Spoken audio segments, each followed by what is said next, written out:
Hey everybody, welcome to Co-Pilots. I am Sean Conroy. And I'm Andy Secunda. On this podcast, we talk about TV pilots, the first episodes of television shows.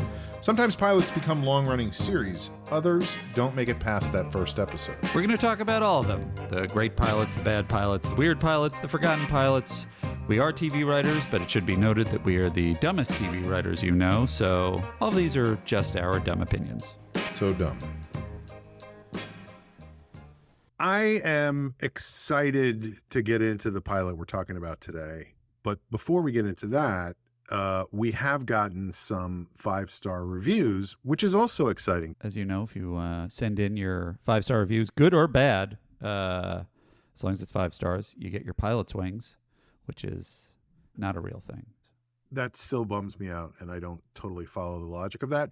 We also read a couple of reviews to thank our supportive few listeners. Sean, do you want to take it away? Yes, and I feel like we have more than a few supportive listeners, Andy, so let's not qualify that. The first review we got is from P. Crons. This is the review. The soul of a cop in a dog in a high school. Send me my wings. Which is obviously a reference to Pachinski, I think, right? Well, but also Freaks and Geeks, right? It's yeah, so it's everything. Yeah, it's combining both of them. And honestly, I would have watched Pachinski, the cop dies, comes back as a dog in high school much faster and with much more eagerness than the Pachinski. Are we going to go to the AV club meeting this afternoon? Pachinski, you've got to be more chill and stay in the mathletes. Look, I got to do something now that I don't solve crimes anymore. I mean, it writes itself very poorly. Another one we have is from Music Critic, who says, great new show, ! Awesome show. Andy and Sean are great hosts for this concept, offering great insights from working in TV with the banter of two long-term friends. What really strikes me, though, is how tightly produced the show is. The show says produced by Kevin McNulty. I don't know who he is, but it sounds like he should really get some on-air credit because this whole thing is top-notch. It also sounds like he's very handsome and actually not that short. Again, the first episodes are terrific, and I can't wait to hear more. This is what's going on there? Highly suspicious. Yeah. I don't think anyone has singled you out, Kevin. Did you write this one? No, I had to choose. I only chose one of the ones talking about Kevin. There's a lot of reviews, 5-star reviews talking about Kevin's contributions. Yeah. I first of all, let me just say this. I think Kevin did write this. And one of the giveaways is he was feeling guilty, so he didn't know what to say at the top. So he started by saying, great new show. And then he was like, what else can I say? Awesome show. Like he's immediately just repeating himself with different adjectives, you know? What about the stuff where about how he's handsome? I don't know. It's a lot of, I'm very skeptical of the whole thing. I also feel like I look at something where it says they have great insights and the banter of two long-term friends. That is a weird thing to say about us. I think that's well written. Well, whatever the case, why don't we start talking about a pilot and not ourselves? Wait. You didn't let Kevin finish. He was going to say, I think that's well written. Also, whoever wrote it well. But yes, Andy, let's get into an episode. So Bewitched, of course, started airing in 1964, ran until 1972. 254 total episodes over the course of 8 seasons, which is a lot of episodes per season. It is. Some might say it was a huge success. A giant success. I was just going to ask, we found out that Kevin has watched it in syndicated repeats. Have you, because I did used to watch it a lot in repeats. Did you watch it in repeats when you were a kid? I did not. Not ever at all. Watch it. No. Okay. Because go ahead. I was just familiar with the sound, you know? Right. Like, that was the only thing I knew. Did you know the reference of her using her nose to twinkle stuff? I did, although I found that inconsistent throughout the pilot, and I thought that was confusing. I agree with you. They hadn't quite figured out her power set, right, as the nerds say, yet. I also could not tell which house she belonged in. What do you mean? Oh, in terms Slytherin, of Harry Potter. No, yeah, yeah. sure, yeah. It's a good question. I would say a Hufflepuff. She's very into taking care of home, being, putting things together. Are you shaking your head? No. Kevin feels very strongly about the Hufflepuffs. I also just want to point out that they had their first rehearsal for the show. Yes. On November 22nd, 1963. Right. Which was the day John F. Kennedy was assassinated. So right. I can only imagine that they had mixed feelings as they sat down to do their first table read. Well, what they had said was that William Asher, who directed the pilot, was like the one who was the most affected by it because they described him as friends with Kennedy, and that he had produced the televised birthday party where Marilyn Monroe sang Happy Birthday, Mr. President. Right. Yeah, it must have. A direct connection. I mean, I think you can feel the weight of that tragic event. In the pilot. In the pilot, for sure. It definitely casts a heavy shadow. And there's that whole run that Darren has about, was it really... Multiple shooters. Yeah. Lone gunman. It's a weird digression. Yeah. The thing that struck me watching this pilot, and I believe it's different in the series proper, is that the pilot is an incredibly horny pilot. They're like I was surprised actually when they were at the dinner party at the end and the wind came in. Yes. I was surprised it did not blow that woman's dress off. It was shocking. I wonder if that must have been. I was like, oh, I know where this is going. We need to see some more flesh. So we're going to lose the dress and show her bodice and her undergarments. And I know in that period of time, they would have had a lot of, the culture was filled with go-go dancers and stuff like that. So it feels like it would have been plausible, but I can't tell if on TV they would have shown that or not. It seems like not. It seems like that was not a... I feel like maybe they just would have been reticent to do it in the pilot, but it does feel like you're right. It felt like it was almost written to like, here we go. Yeah. And then maybe there was a network note or something, and they're like, come on, we can't do this in the pilot. Yeah. But whatever the case, the thing that connects... We're losing the evangelicals. The thing that kind of connects to the horniness of the pilot for me is that behind the scenes, it was sort of a lot of scandalous developments in terms of... First of all, I think that William Asher, the director of the pilot, and very instrumental in the creation of the pilot, was together with Elizabeth Montgomery before the pilot, and that was sort of instrumental in her... kind of getting the role, but also he was having allegedly a bunch of affairs during the course of the show, and that she also had an affair later in the run of the show with one of the directors, and that's what led to their divorce immediately following cancellation of the show. So a lot of spicy stuff happening. Right, and also, the mother, the witch's mother, was played by Agnes Moorehead, the famous pornography actress. Sure. I mean, we all... What's your favorite Agnes Moorehead porn, Sean? I know you love that vintage porn. Yeah. Well, she did one called Shafted, and I thought it was really touching and mostly touching. Interesting. Mm-hmm. Interesting. So Saul Sachs created it, and he was inspired by I Married a Witch with Veronica Lake, the film, and Bell, Book and Candle, which is a stage show turned into a successful film, both which featured witches. Interesting that they both missed the gimme of the title, which is it's hard to think of other television titles or movie titles that both say what the concept is, communicate the tone of the concept, which is sort of lyrical and a little bit mischievous, and also suggest this horniness that's in the pilot that, to my memory, is not as much, if at all.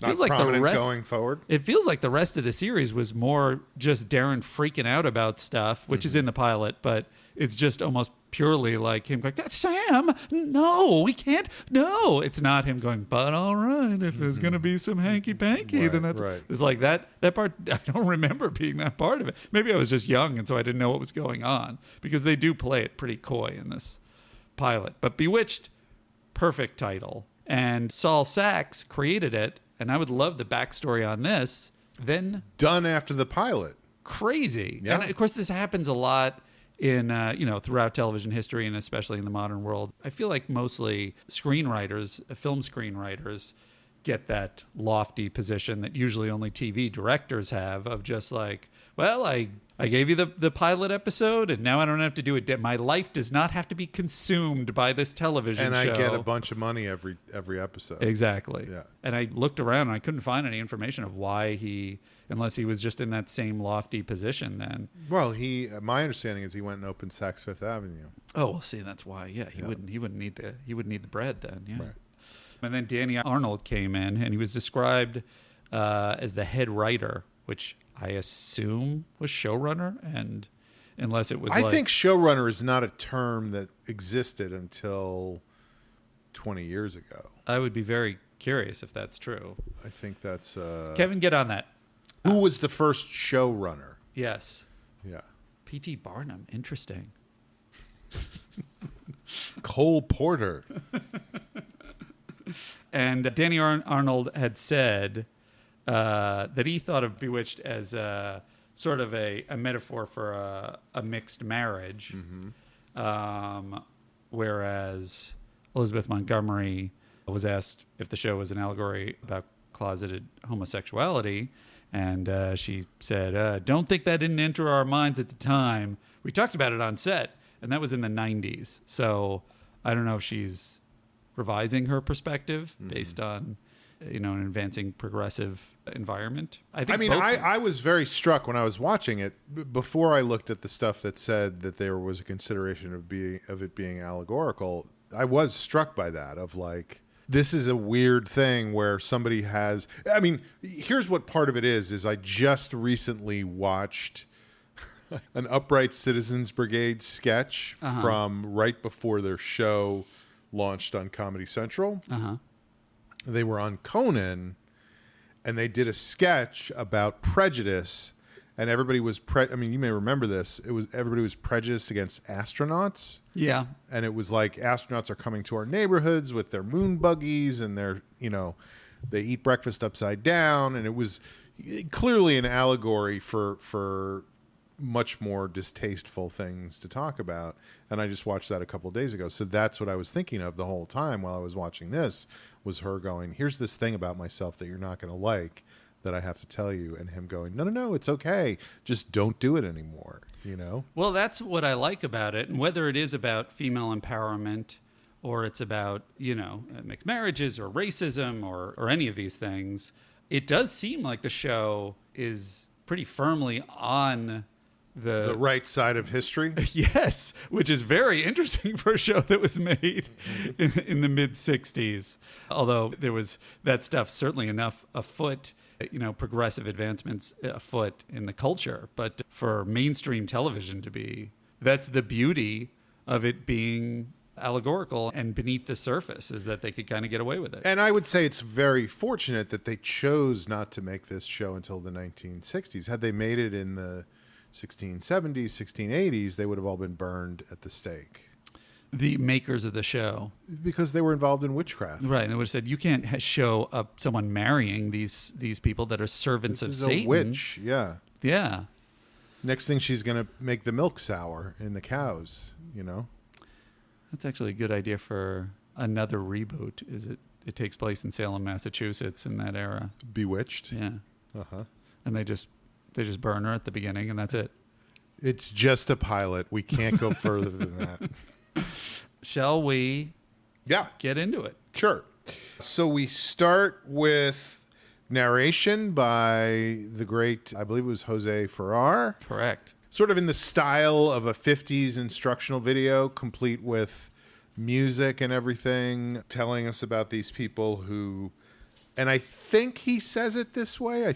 This is kind of what you're talking about with the salaciousness of the pilot. Right. He says they became good friends. And like, to me, I was like, oh, he's saying they fucked. Right. Like, let's just get into it. And so it goes through their whole romance. They fell in love. They liked each other. They met in a revolving door. There's obviously a black and white and red all over joke there with, one of them having a spear through their head.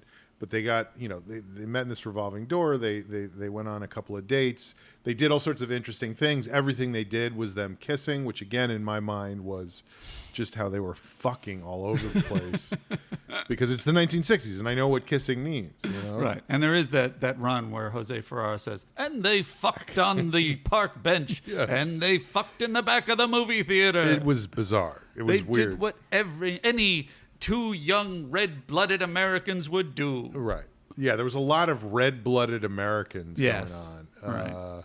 which was interesting. But finally, they decide to get married, Yes. and it's their wedding night, and she has to tell him the truth about herself. Yes. And just to go back for a second, one thing that is really impressive to me. This is a minute and 16 seconds into the show. By the way. This is what is crazy, and this is where if it's like, even if it is Soul Sax just doing the pilot, where it is impressive, and it is kind of almost the equivalent of what you want out of a director, and why it's so important to get a great director for the pilot and a great writer for the pilot, is it's a sales tool, both to the audience and to the network. You have to sell them on it immediately, and from the beginning, it's incredibly charming. We're invested in this couple. They seem to have a lot of chemistry. Elizabeth Montgomery is beautiful. Just relentlessly fucking They each other. do not stop. That's really what they're saying at the top is this is going to be a show wherein you are going to watch these two go at it day and night. The supernatural element, that is going to be a side issue. I was like Bewitched, more like Befucked. The original title of the show. Yeah. It didn't fly in that era. Censorship. But anyway, yeah, they communicate it instantly in a coy way, obviously, but they're the typical wedding, went on a typical honeymoon, and typical bridal suite. All of which is just like, they said they have a typical wedding. It's like, seems like they eloped. So I don't know if it seems that typical. But then it so happens that this girl is a witch. And they show that by having her not be able to go across the room to get her hairbrush. Yeah. That's the big exposure of the powers at the beginning. It so happens that this girl is paralyzed from the waist down. And she's telekinetic.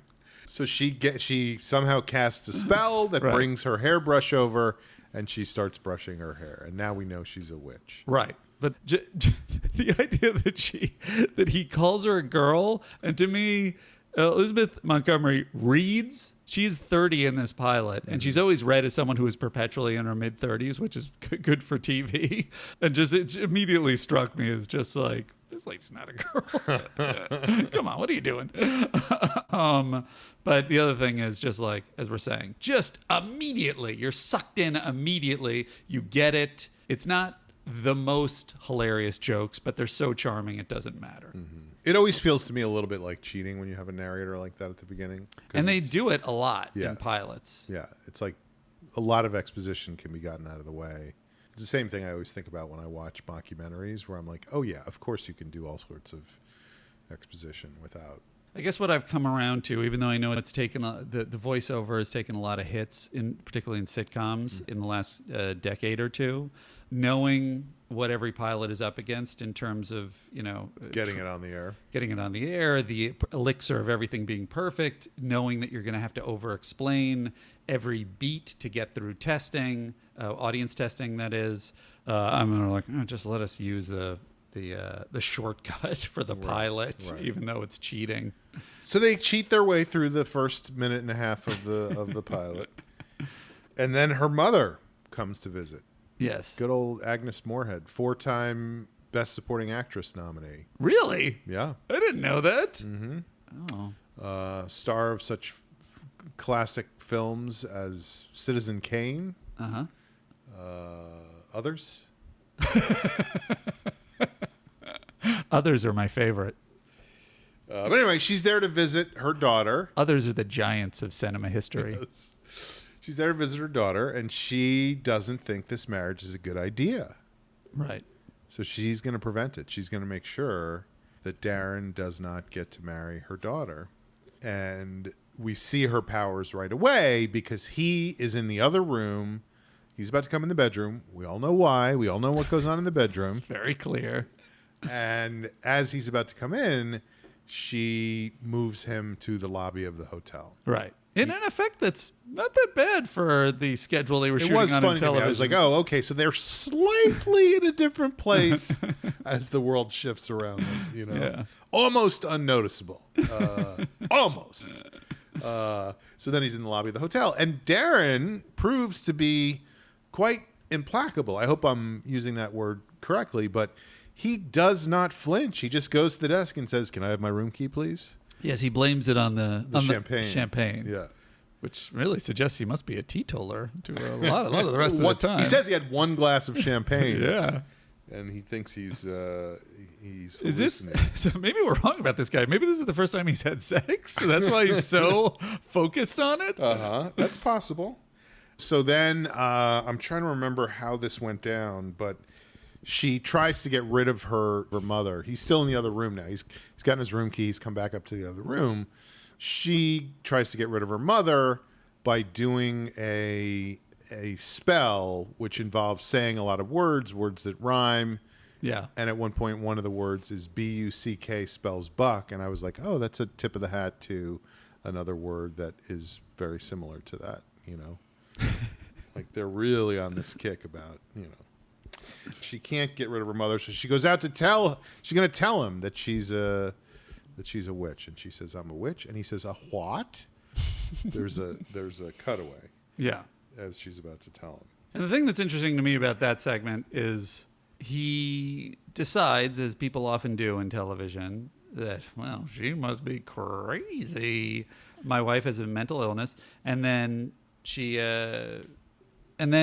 he's like, yeah, that's fine. I still want to have sex with her. Like, yeah, okay, well, why don't we worry about that tomorrow? He thinks he blames it on the champagne again. Right. You're in. See, I feel like he's decided that she has a serious problem and is just brushing past it because he wants to get to the nookie, which is really makes him morally questionable in that moment. Right. Well, he says, he says he has an aunt who thinks she's a lighthouse. Right.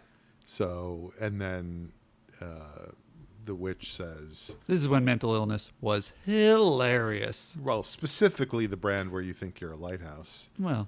And she says, how do you know she's not a lighthouse? Right. So it devolves into this very rational conversation about what do we really... You know, it's a philosophical thing of like, do I exist? And if I exist, are these thoughts really my thoughts? Or could I be a lighthouse that's just out there and I'm on the shore somewhere and I think I'm on the roof of the garage? Right, which suggests that maybe that's a high conversation. So maybe that's what he should have said is, oh, maybe it's the pot or the acid we took.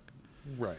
I thought in his defense that because I also was mindful of that moment when he was like, let's get back to bed. Yeah. I read it as at that point he was just trying to get her to sleep, that he wasn't as much like when he kind of looked defeated and just sat down on the couch and was like at a low point. Maybe I'm giving him the benefit of the doubt. Let me ask you a question, Kevin, because Sean and I have been talking a lot about how they've fucking all over the place. In your take, had they never had sex and they never will have sex in the show based on your... No. I also read the kisses as being euphemisms for them having sex. Okay. Which also kind of lowers the odds in my mind that he's that sex obsessed this one night. Uh-huh. Like, if anything, if they had never had sex... Do you think he just wants to get her to bed...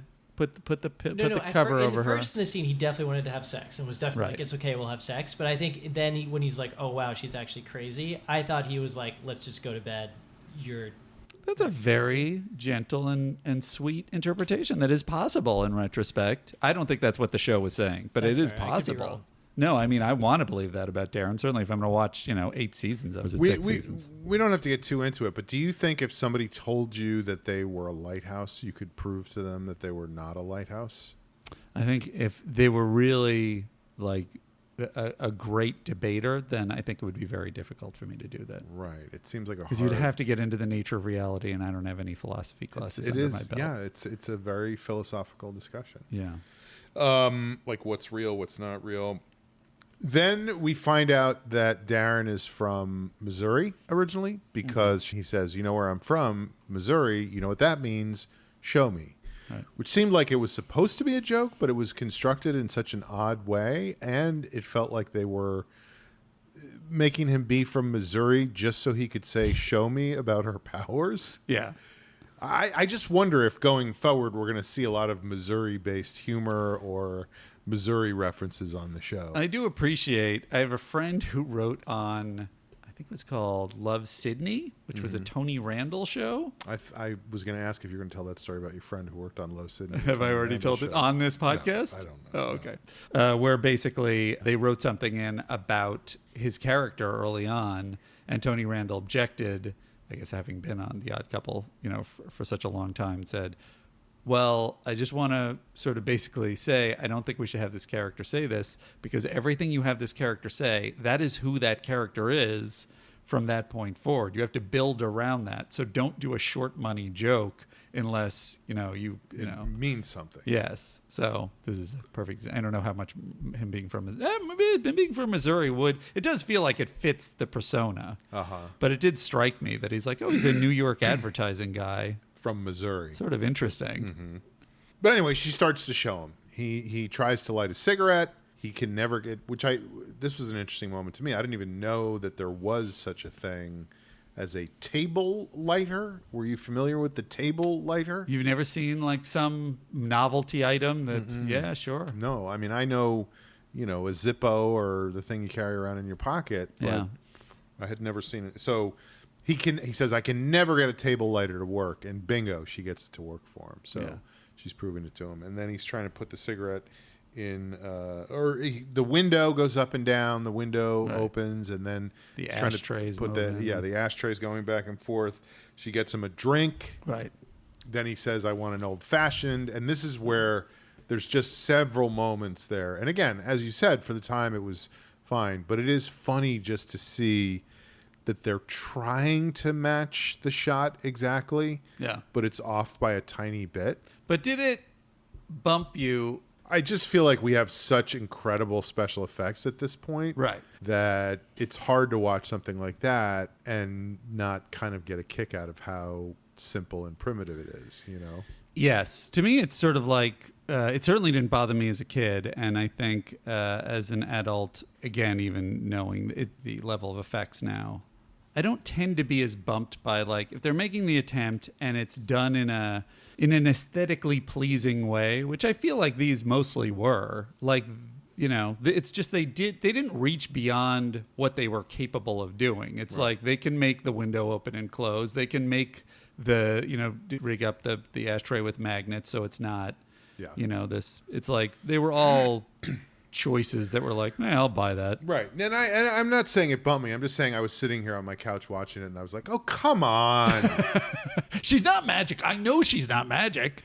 Please. Going back for a second, because one other thing I wanted to say about that I think is this about Missouri? Show Me State is such a great slogan, don't you think? They almost made him from the land of 10,000 lakes. And then they were like, how are we going to live up to that premise? You know me. Well, I had another day and I'm up to 9,433 different lakes I've been to. Still going. The title sequence, the opening sequence, is one of, in my thinking, one of the great opening sequences in television history. And I think, I don't know if this is overstating it, I feel like the long-running aspect of a show could be built on 17% the opening sequence, the opening title sequence. This has such a recognizable theme that sets the tone of being lyrical and charming and upbeat and light and a little bit cute. And just as soon as you hear the theme of like dun dun dun dun dun dun, that's right. Dun, you know that something ominous is going to happen, and the cartoon that's obviously so 60s of her, but she's still like, it's a cute cartoon that's sort of Hanna-Barbera. Is it Hanna-Barbera that did it? Yep. There you go. This is great. And the logo, it's just such a great sequence that sets the tone immediately. And I think it really buys you a lot of momentum into the show that, not having Jose Ferrer at the top of every episode really helps set it all up. So I just wanted to give my hat tip to that. And by the way, it was written by Howard Greenfield, who wrote Love Will Keep Us Together and Breaking Up Is Hard to Do. And Love Will Keep Us Together. Was that Captain and Tennille? Correct. Yeah. They thought they were a lighthouse. But here's the other thing that I think is interesting about the opening sequence, the animation, is like, I feel like animation, which a lot of people refer to as cartoons, immediately sets a tone of childishness. Like, people think, they look at that and go, oh, this is a thing for kids. I'm not saying with this, I'm saying generally speaking, when people think of animation, they think of children. Right. So I think in a way, this is an even more bold choice. I think you're right. It sets a great tone for the show. The show is not a children's show in any way, but I think it's a big choice to make the opening sequence cartoons. That's true. Because it would make a lot of people go, oh, this must be for kids. That's true. Also, the even though it's animation, it still maintains a little of that sexy quality of, like, you know, the cat jumps into his arms, and then it's her, and then it's like, you know, it sort of has that little weird, sexy, mischievous quality, even though it's a cartoon. They're about to be cartoon fucking. Is that what it is? Was he going to have sex with that animal? Oh my goodness. Okay, so now he has a drink. He knows she's a witch, but he doesn't know how to deal with it. So he says, we will figure this out, and they kiss, and then we're out on that. Then we come back, and there's some great beats of him trying to talk to people about his problem. Right. He talks to his friend who does not listen. That's how friends are. They don't listen to a word you say. What's that? You tell them what's going on, and they have their own agenda of how they're going to solve your problem.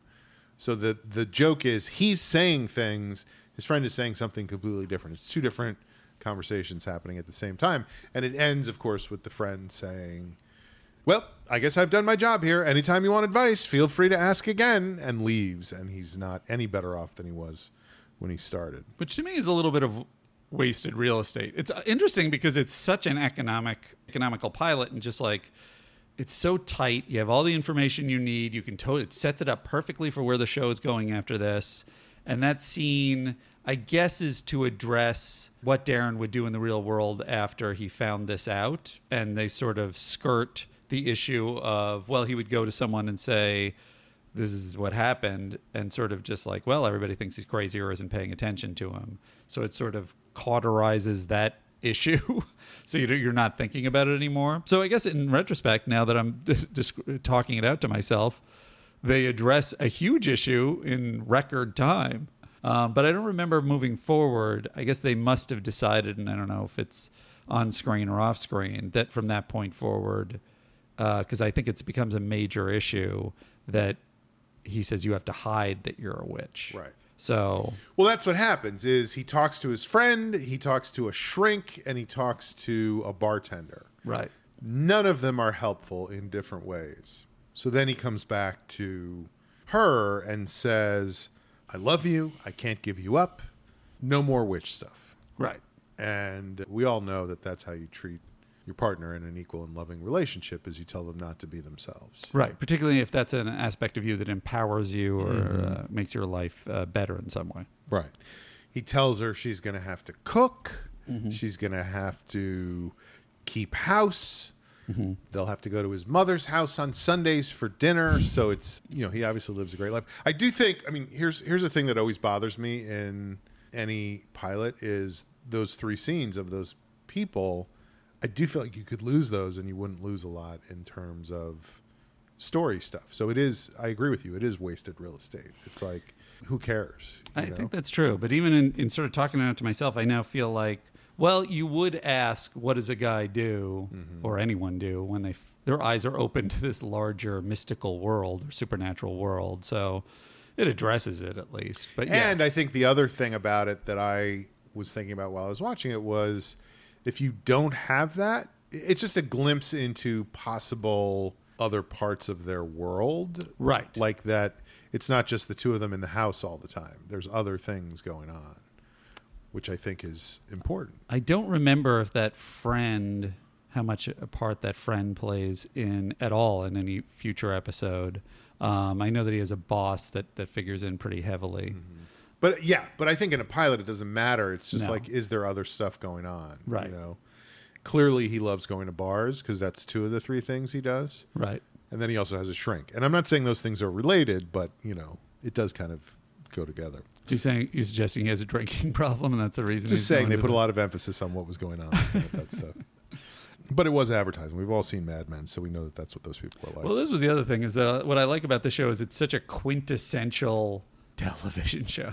He's in advertising. Ironically, my father was in advertising in New York. And your mother was a witch. And my mother was a witch. So I really lived Bewitched. So this may be the distinction between why I felt like it was a more important television show than Sean does. But it is interesting whenever they use that go-to of he's in advertising, which I guess that was the way to, and I think there are equivalents of that today, like podcast or stuff like that, where it's like, this is the way for screenwriters and television writers to write basically about a creative person who isn't a writer. Who isn't a TV or film writer. So they decide they're gonna figure it out. She's just not gonna do witch stuff anymore. It's gonna be great. They're gonna have a great marriage where she does a lot of cooking and cleaning, right, and a lot of putting up with his mother, right, and things are gonna be great. And then she leaves, and there's a great breaking the fourth wall moment where he turns and talks to the camera and says, "Everybody has things in their marriage, so she's a witch. So what?" My wife's a witch. Every man has to make some adjustment, and it's really crazy. Every marriage has its stuff.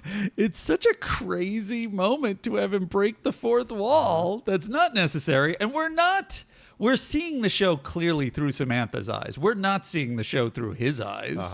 It's very strange for him to suddenly Ferris Bueller us. I had to rewind it because I was like, "Wait, is he really just talking to us?" And he's not. Dick York is perfect in this part, but he's not our emotional surrogate. He's no Phoebe Waller-Bridge. Exactly. I would go so far as to say, in my memory, and this is why it's not a show that I've returned to that much, although I did watch a lot of episodes as a kid. I thought she was wonderful. I thought the witch part of it was great, even as a kid. Which part of it? The witch part of it. Yeah, that's what I said. The witch, the fact that she is I see. a witch. Man, that kind of shit never gets old. Doesn't it? And so I like that. And part of the reason I think I drifted away from it is Darren kind of stresses me out. He's so worked up, and that's the comedy is just like, oh no, she's doing another magic thing now. And it's like internally I just kind of like, let her do her cool magic stuff. What are you doing? And I'm not thinking about this is the point of the show. You're supposed to be bewitched. Why are you being such a fucking wet blanket? Fucking ease off. And it's interesting that in the pilot they were playing both that he's a oppressive wet blanket and that he's a fuck machine. And I guess they lost the fuck machine. They did, yeah. Which is the part that's less funny because fucking is cool. I think we can all agree on that. By the way, could we use that maybe as the name of the podcast? Which, say it again? Fucking is cool. It definitely would counterbalance for the fact that all of our shows are from 1960s and before. And now our pilot, Fibber McGee's Closet. Remember, fucking is cool. Was that what it was? Did I already get it wrong? No, that was what it was. You're right.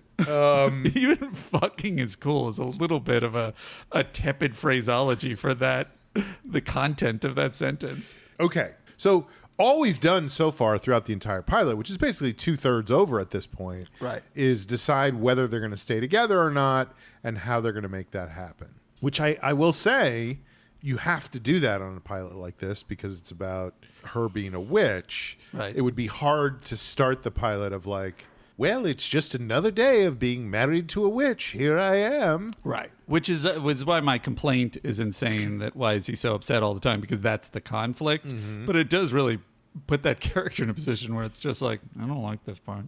But have the conflict come from the outside. It means that going into the last third of the show, a lot of things have to happen in order to make us understand what the show is going to be like going forward. Like every episode is not going to be, should I stay married to this woman or not? No, although this one is. This episode. Yes. That's what I'm saying. Like, I feel like when you watch the pilot, a lot of times you want to know what the show's going to be like going forward. And right. That's what the last third of the episode does for us. Right. But to your point, one thing that struck me, and obviously it's convenience because they had such a great way in and they want to make all that big deal about, them being red red-blooded Americans that can't. It doesn't get any more red-blooded than Missouri. But she doesn't tell him that she's a witch until after they're married. Yeah. So I don't know if this was a metaphor for queerness. I wonder what are they saying, like, she doesn't reveal that until afterwards? I'm not sure how that would tie in. Like, that she has no interest in him, or I don't know what that would be. I think it was just allegorically, it's about hiding something. Hiding who you really are. Yeah. Right. So, but if you look at it from But not necessarily about their relationship. It's about hiding it from everybody. Right. But it did immediately, and I think they do kind of, I guess you could argue, well, they're just showing that she's, a human being with certain flaws. But my memory is that Samantha's just a purely good person. Mm-hmm. And in this pilot, it's kind of like she's jealous. She's willing to use her powers to mess with people. There's like a couple of different things in there, even though she's essentially on the side of, I don't want to rock the boat, which I don't know if you can call that quote good. But it is interesting that she's like, well, I'm not going to tell him this until after we're married, which, you could argue is maybe a little deceptive. Mm-hmm. And then after they're married, there's the idea of, well, are we going to stay together now that I know you're a witch? And the resolve of the pilot is, yes, we are. Right. So now they both know that she's a witch. She already knew that before. Yes. He did not. Now they both know. And they're just going to go, this woman, Sheila, I guess is her name Sheila? Or what's the woman's name? Yes. Yeah. She's Sylvia. Sylvia? Yes. Anyway, she comes into his office and he thinks he's going to break to her this terrible news about how he's married. She clearly, it felt to me like they might have been fucking too. Like he was. I feel like it is implied that they were, right? Right. And I wonder what was, I guess everybody was doing everything by that point in time. Right. Well, that's been true since time immemorial. It's just whether or not people are willing to people speak didn't have about sex before 1950. I think, Kevin, can you look that up? But anyway, she comes in and he thinks he's breaking terrible news, and she already knows. She knows that he's married. Right. And he's dreading this moment. They have the conversation, and she's like, oh, of course, I knew already. I knew you were married, and why don't you and your lovely bride come to a dinner party at my house? It's nothing formal. You can sit on the floor and a great voice. Wear a smock. No one cares. And then, of course, they show up to the house, and it's a big formal dinner party. I also love that it's the way she screws Samantha is with that, just like, dress whatever you want. And so she wears a sort of plain outfit and still looks stunning, and her hair is perfect and is absolutely beautiful. But for some reason, we're supposed to interpret it as just like, oh boy, look at how terrible she looks. She's like wearing a garbage bag. Right. How embarrassing to show up and not be dressed in formal wear at a dinner party. So then there's the whole climax of the episode, which is she ends up seated. And I wanted to look this up and I forgot to, but like, is that a normal thing at a dinner party? You put spouses like as far away from each other as you possibly can? I think you're not supposed to seat them together, but I think, I don't think you're supposed to seat them as far as they're seated. I think that's. I have never been sat far away from my spouse at a dinner party. I wasn't aware that you were married, Sean. I am not. So that's probably why. I see. Well, I'll have to check the etiquette book that I wrote. Emily Post. You can find it on our website. Oh, you wrote an etiquette book? Yes. Oh, I'm sorry. I was pushing the Emily Post book. I hate that you do that every time I bring up my etiquette book. I just think hers is very well written. Well, mine's very well written too. Okay, Sean? It's more concise. It has more instructional value. Yes, but mine has more pizzazz and style. Mm-hmm. Anyway, they sit very far apart. Sheila or Sylvia, whatever her name is clearly flirting with Darren or Daryl, whatever his name is. His name is Darren. It's a very, very big part of television history that the Darrens were switched out at a certain point. And Samantha is clearly disturbed by the flirtation between Sylvia or Sheila and Darren or Daryl and starts to become upset. Right. She's like not sure what to do. She does not have a great choice of seating. She's next to a man who is fascinated by his own soup. The Soup, by the way. Mm-hmm. You know what? Maybe it's now that we're talking about it, because Sean and I were asking, who watched it in black and white, who watched it in color. Though the first 2 seasons of the show, I believe, aired in black and white. So I don't know if it's an aspect of that. Just to be clear, you're saying the show was shot in color, but aired on television in black and white. I assume for the first 2 years. That must have been the case. But now, when they show it in color. Or at least the ones we watched. That's my assumption, because I don't believe that these were colorized. So, and if they were colorized, this is really what I'm getting to. Did they colorize Schindler's List? They colorized one part of it with a balloon. A red balloon. A red balloon, correct. Or no, wait. I think I'm mixing the red balloon and the girl in red. Schindler's List was about a balloon floating through Paris, right? I somehow just took a horrible joke, a horrible, upsetting joke, and a little kid goes to school, and the Nazis are outside, and he hides his balloon outside the window, and then the balloon floats away, and he follows the balloon through the streets of Paris. I mean, at least until he ends up in a concentration camp. It has that upbeat ending where the balloon strangles Hitler and flies away with him at the end. So there's, that's the Tarantino version. That is the Tarantino version.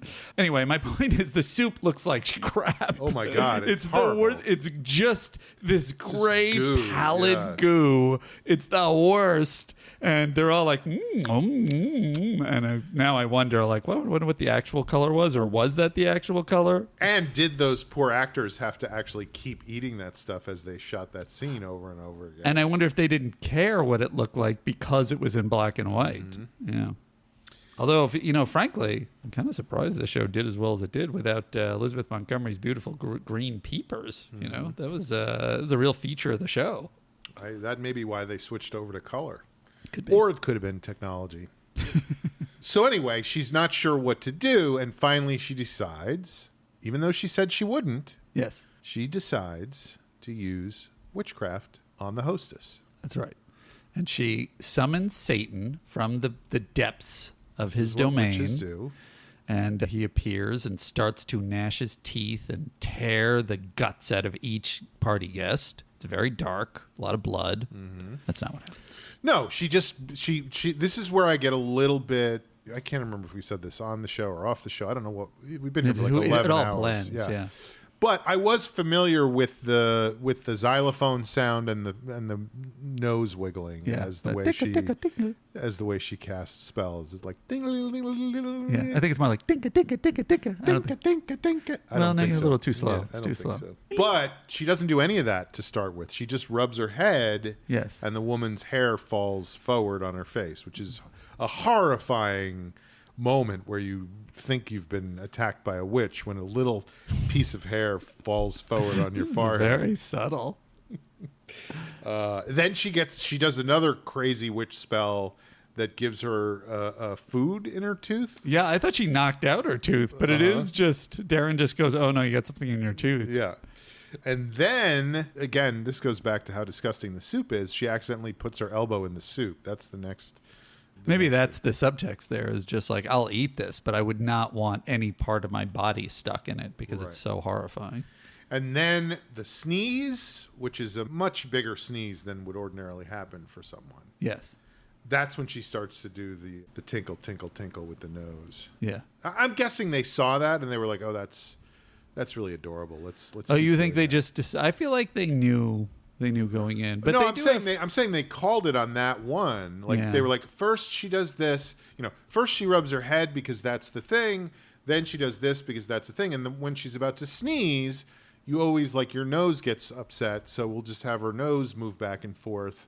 And use I think she does it earlier in the show. I think marimba sound or whatever. I think with some of the things flying around the room with Darren, I think she's doing her nose thing. I don't remember. It's been so long since I've seen it. Was this yesterday? No, this afternoon. I believe the origin of that is that Elizabeth Montgomery could do that with her nose, and that was why they sort of went in that direction. It would have been very difficult if she couldn't do that with her nose, and they just had to do it with the so-called special effects they used on that show. Oh, here we go again. Like they just moved her back and forth so that her nose would look like it was going back and forth. I kind of appreciate, it's interesting that they did have so many things with like when she's trying to banish her mother, she does the full, like a more full classic spell and has With her hands. And, yeah. She does the whole thing. And then I feel like eventually the show, you know, mostly just settled into she's just doing the nose for everything. Right. Then this woman loses the back of her dress, opens up too far. She gets a tray of food spilled on her. And then the front door opens. And that's when I thought the dress was going to blow off. I was like, they're really trying to... Because the woman who played the hostess, who was, you know, Darren's fuck buddy before he met the witch. That is how she's described in the show. Stunningly beautiful woman. Like, just incredible looking. And I was like, oh, they're going to have her dress come off so that we come back and see it next week. And you were like, when it didn't happen, you were just like, oh, Jesus! What? This is when you turned on Bewitched. It's like, why am I watching I wrote a letter to NBC. This was not a giant of television, Sean said to no one. And then, you know, they have to decide, like, you broke your promise. You said you weren't going to use witchcraft, and you did. And this is what I found the most interesting about this. Even today, all the notes you would receive and all the hoops you have to jump through, it really fits in perfectly. It kind of suggests where it's going to go from now, the conflicts that are going to exist. You can see how these things would be repeated in every episode. All those things are great. But one thing that is interesting is it doesn't resolve it in terms of, she says, yeah, I'm not going to do this. I'm not going to use magic. And then she does. And there doesn't even seem to be a reason that he forgives her, other than just the implied reason we've been talking about the whole time. Yeah. And they're just like, yeah, I mean, I'll try. And I think she even says, yeah, maybe I can tape her off. And she says that after she has the whole scene in the kitchen where she makes breakfast. And we all know how difficult it is to not spill everything out of the blender and get the coffee everywhere and, you know, butter your face by accident. It's a real mess. It kind of, I wonder if at some point it was Samantha throwing the dinner party, because it felt like that was what had happened in their house. But anyway. Oh, you mean all the stuff that happened at the dinner party would have happened in their house? I wonder, because it seemed like there's so much crap around her kitchen that she has to clean up. But whatever the case, it's not really resolved. She just says, you know, he's sort of like, all right, well, you shouldn't have done that stuff. And they kind of brush it under the carpet and move on from that. And like you said, she goes, maybe I can tape her off. Right. Like, I'm not just going to quit right away. I'm going to still be myself. Right. And then the show ran for another 8 years. So 234 episodes. It's interesting that in both this one and in I Dream of Jeannie, especially in I Dream of Jeannie, though, Jeannie was much more of a threat to him, and he was in much more physical danger in many more situations. Whereas in this one, it's kind of Darren being befuddled over almost nothing in most of these situations. Mm-hmm. Well, and in this one, it was more about her and her relationship with Darren. Like, she was just jealous, and that's why she went after this woman. Right. And that's why I think my feeling is in future episodes of Bewitched, it's more like Endora and you know, and relatives of Samantha or twin sister or whoever, just like coming in and causing a lot of havoc for Darren, you know, instead of Samantha being the prime antagonist. But I guess my point is, what's interesting in both this and I Dream of Jeannie is, if you look at it through the lens of it being a sort of female empowerment allegory, that it's, I guess what it's doing is it's touching on male anxiety at the time about a rising tide of feminism and being afraid of losing your power in the home. But that sort of raises the question to me of, like, who was the demo? Was the demo primarily, you know, women? Was it feels like it would have been popular with children, both for the cartoon aspect of it and because it's magic. Kids love shows about fucking. And kids love shows about, that's exactly right, Sean. Mm-hmm. So I do wonder, like, what the male demo was at the time. Or if they were, at the time, were just like, so crazy to think of a woman having power in this situation. Sure, you go in and watch television. I'm going to go in the other room and make myself an old-fashioned with a straw. So, I don't know. Just a thought. Larry, we've got to come up with some ads for those cigarettes. They don't sell themselves. Everybody works in advertising and watches TV. And has cigarette campaigns. That's our show, folks. There you have it. Bewitched. Boy, we really did a deep dive there. I would say it was magical. Thank you so much for listening. We will be releasing episodes of this podcast on the first and third Sunday of each month going forward. So maybe subscribe or at least mark your calendar every time a first or third Sunday comes up. That sounds more difficult, but it's up to you. Follow us on social media at Copilots TV. And if you're wondering where to watch the pilots that we're discussing, just check the show notes. We'll always have some indication of where you'll be able to find any of the pilots we watch, even the ones that are hard to find. You'll be able to find them. Nicely done, Sean. Thank you. And do you like our show, or do you love our show, or do you hate our show? Any of those.